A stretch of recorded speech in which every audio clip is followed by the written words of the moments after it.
अस्सलाम वालेकुम दोस्तों। आज हम जिस टॉपिक के बारे में बात करेंगे वो है GPT-3। GPT-3 बेसिकली एक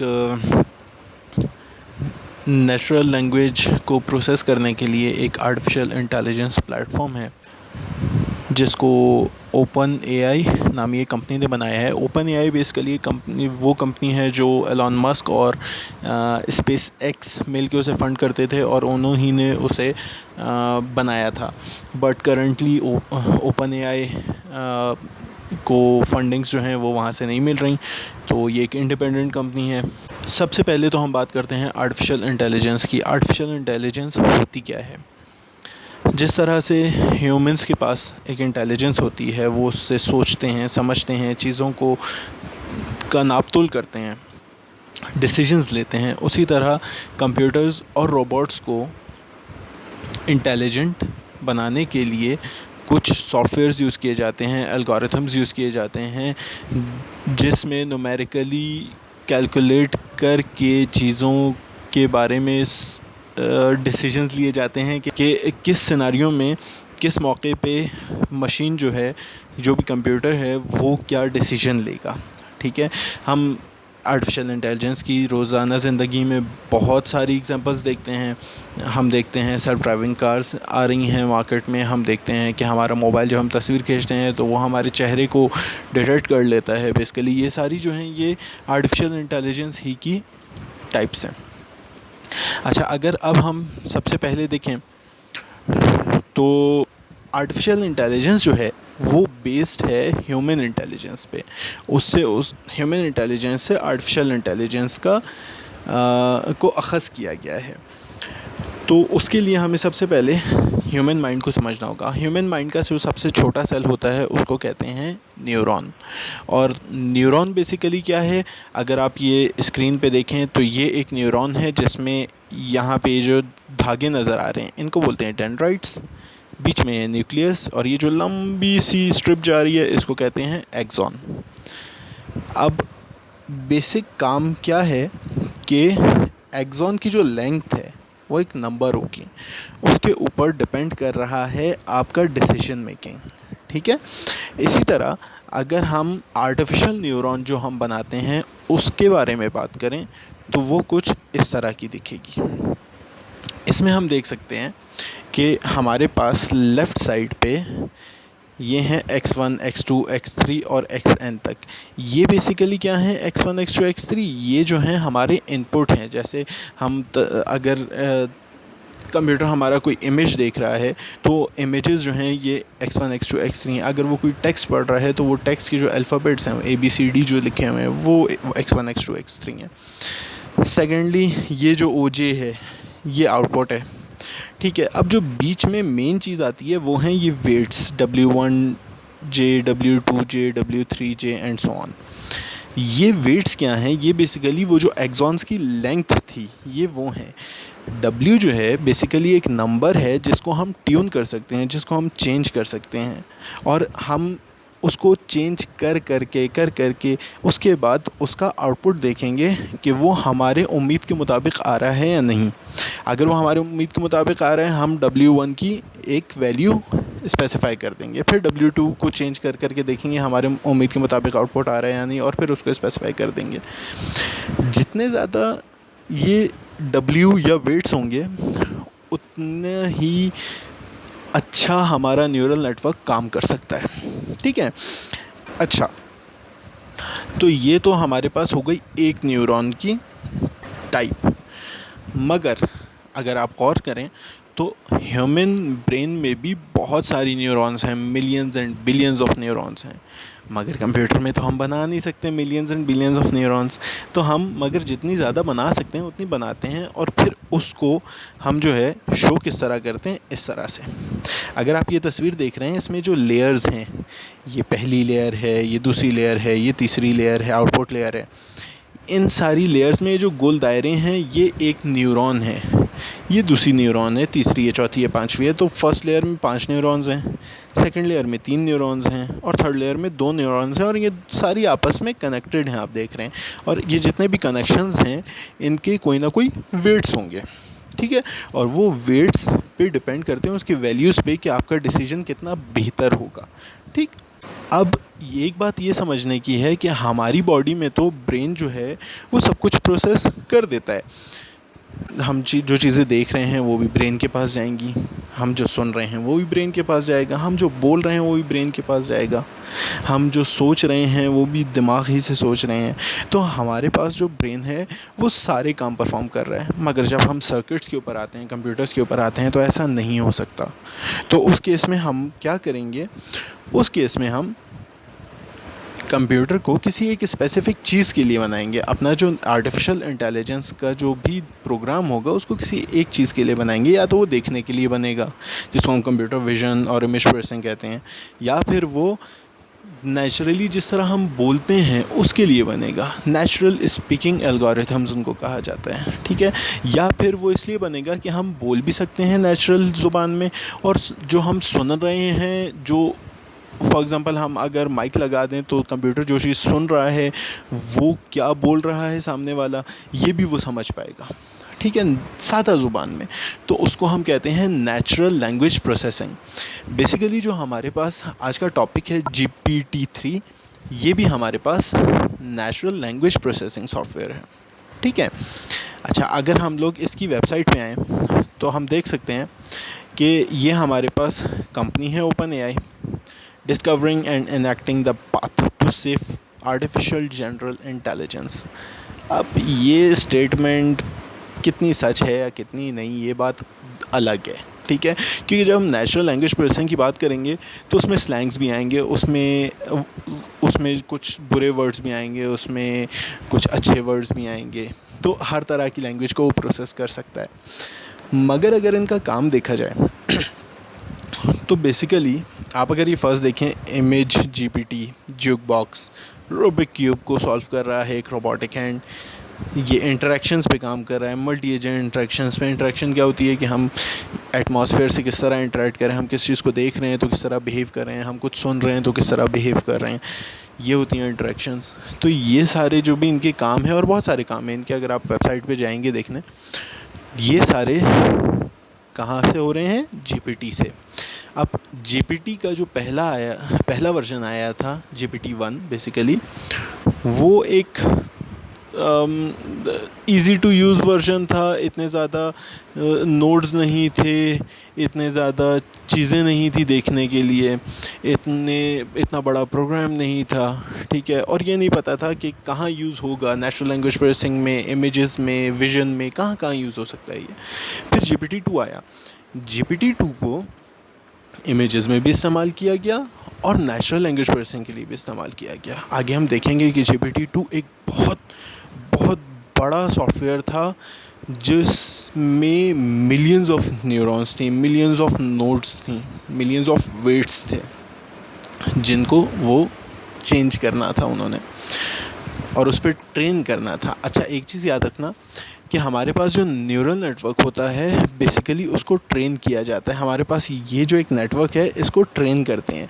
ट्रेन किस तरह करते हैं कि इसको हम फॉर एग्ज़ाम्पल हमें बताना है, एक बुक है, हम बुक के ऑथर का नाम जानते हैं, ठीक है, और बुक का नाम भी जानते हैं। तो हम इसको बार बार ये बताएंगे कि ये ऑथर का नाम है और ये बुक का नाम है, ये उसके राइटर का नाम है, ये बुक का नाम है, ये राइटर का नाम है, ये बुक का नाम है। इतनी दफ़ा बताएंगे कि इसके जो ये वेट्स हैं, ये खुद ब खुद उसको सुन सुन के ये खुद ही अपने आप को सेट कर लें, वेट्स एक नंबर पे ले आएँ। ठीक है, जब वो उस पे ले आएंगे उसके बाद जब भी हम इनसे पूछेंगे ऑथर कौन था, ये उस ऑथर और उस बुक को ख़ास तौर पे पहचान लेगा। सारी जितनी बुक्स दिखाओगे उसमें उस ऑथर को ये रख लेगा। ठीक है, तो इसी तरह जब ये हमारे पास GPT-2 को ट्रेन किया जा रहा था, तो उसमें इनके अपने डाटा सेट से अपना डाटा था जिस पे ये ट्रेन करते थे। नेचुरल लैंग्वेज प्रोसेसिंग के लिए अलग डाटा होगा, इमेजेस के लिए इमेज फॉर्म में डाटा होगा। बट याद रखने वाली बात क्या है, अब ये इंट्रोड्यूस कर रहे हैं GPT-3।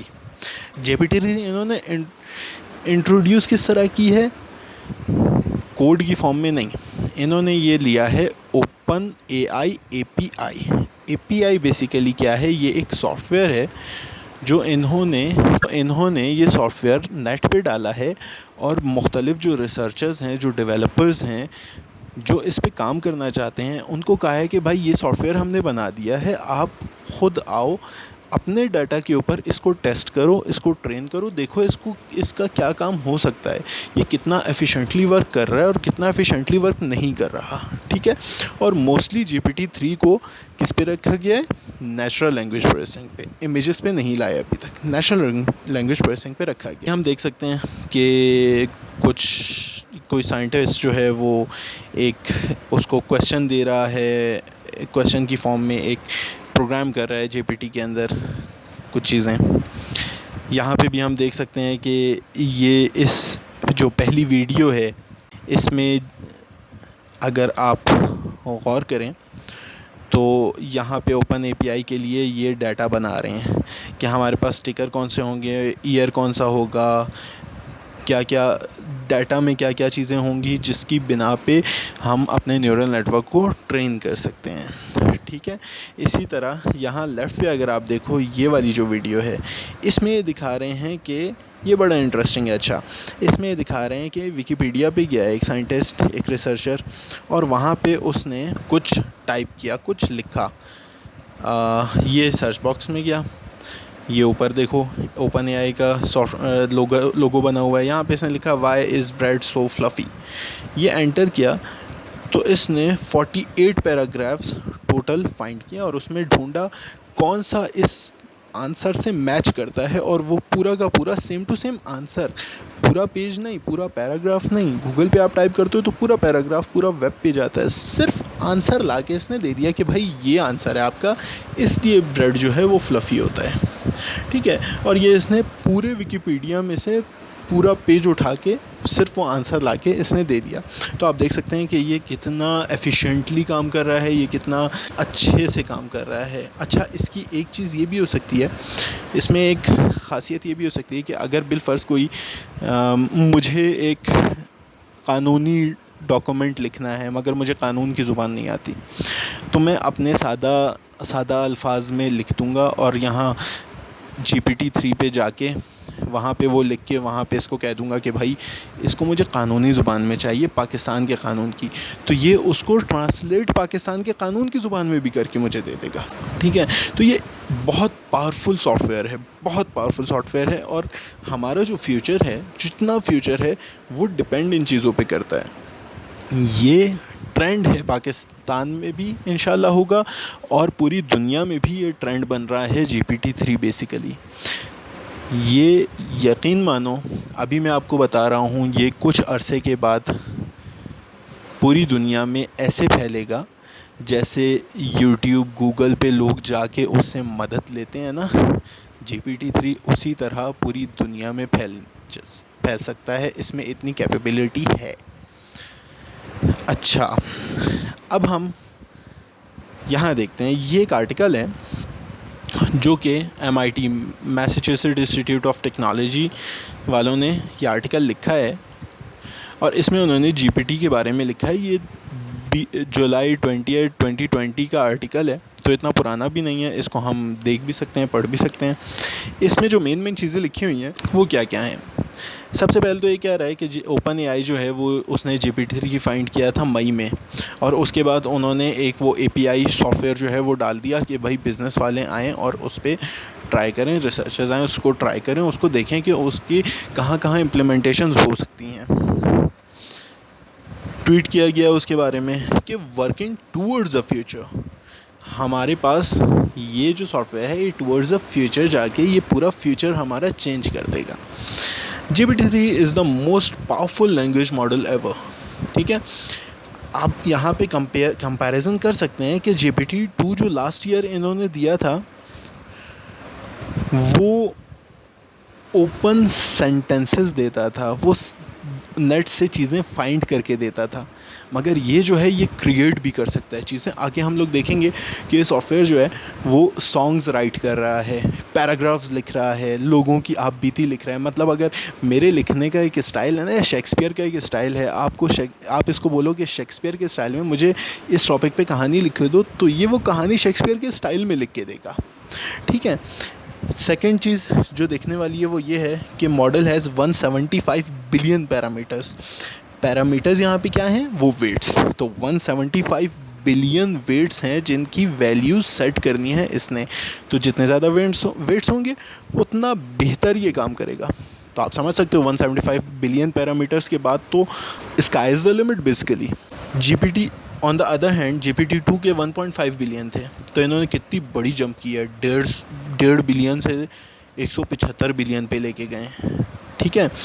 अच्छा, सेकंड फिर हम ये देख सकते हैं कि मुख्तलिफ़ लोगों ने इसके बारे में कुछ ना कुछ बातें की हैं, कुछ ना कुछ ट्विटर पे ट्वीट किया है, और उनमें 2-3 नाम हैं, जैसे कि ये है मारियो क्लिंगमैन। ठीक है। इसने क्या किया, इस बंदे ने विकिपीडिया पे गया या किसी और वेबसाइट पे गया और एक राइटर का नाम दिया, ठीक है, और ऑथर का नाम देके उसने कहा कि इसकी एक बुक है जिसका फर्स्ट वर्ड जो है वो इट है। तो बाकी जीपीटी ने काम किया और ये पूरी बुक, पूरा पैराग्राफ, पूरा पेज जो भी उसने मांगा था वो पूरा उसने टाइप करके, आप देख सकते हो अगर ये, इसमें उसने सिर्फ पैराग्राफ्स नहीं दिए, उसने रेफरेंसेस भी दी हैं, उसने कोटेशन मार्क्स में सेंटेंसेस भी दिए हैं, कन्वर्सेशंस भी दिए हैं, सब कुछ दिया है। सेकेंडली हम यहाँ नीचे ये भी देख सकते हैं कि न्यूज़ लेटर्स टाइप कर रहा है। इवन शरीफ शमीम कह रहा है कि मैं ये समझ रहा था GPT-3 खाली पैराग्राफ्स और इंग्लिश लैंग्वेज टाइप कर रहा है, मगर मैंने इसको एक वेबसाइट डिज़ाइन करने को दी और उसने पूरी की पूरी वेबसाइट डिज़ाइन करके मुझे दे दी। मैंने सिर्फ उसे एक सिंटैक्स बताया मुझे किस तरह की वेबसाइट चाहिए, किस टॉपिक पे चाहिए, और उसने पूरी की पूरी वेबसाइट बना के दे दी। अच्छा, कुछ इश्यूज़ हैं अभी भी GPT-3 में, ये हम जानते हैं। जैसे मैंने पहले भी बताया, बैड वर्ड्स को रिकॉग्नाइज़ नहीं करता, रोकता नहीं है। क्यों, ज़ाहिर है जिस तरह हम लोग यहाँ हम बात करते हुए सोचते हैं कि यार ये बात बुरी है, मगर वैसे नहीं सोचा जाता उस पर। ठीक है, ये कंप्यूटर है, ये नहीं सोचेगा। हमें उन वेट्स को चेंज करके हमें इसको इस पे चीज़ पे ट्रेन करना है कि ये वर्ड बुरा है, इसको मत बोलो, इसको ओमिट आउट कर दो अपनी डिक्शनरी से। But GPT-3 is human-like output, and striking versatility are the results of excellent engineering, not genuine smart. Which means ये कह रहे हैं कि GPT-3 का जो आउटपुट है वो इस तरह नहीं है कि वो बुक से कोई चीज़ ढूंढ के आपके सामने रख दे। वो ह्यूमन लाइक आउटपुट है, वो अपनी ज़ुबान में आपको समझाता है। अगर आप एक पैराग्राफ उसे दे रहे हो तो वो उसको अपनी ज़ुबान में करके ईजी अल्फाज में करके आपको देगा, जैसे आप किससे बात कर रहे हो।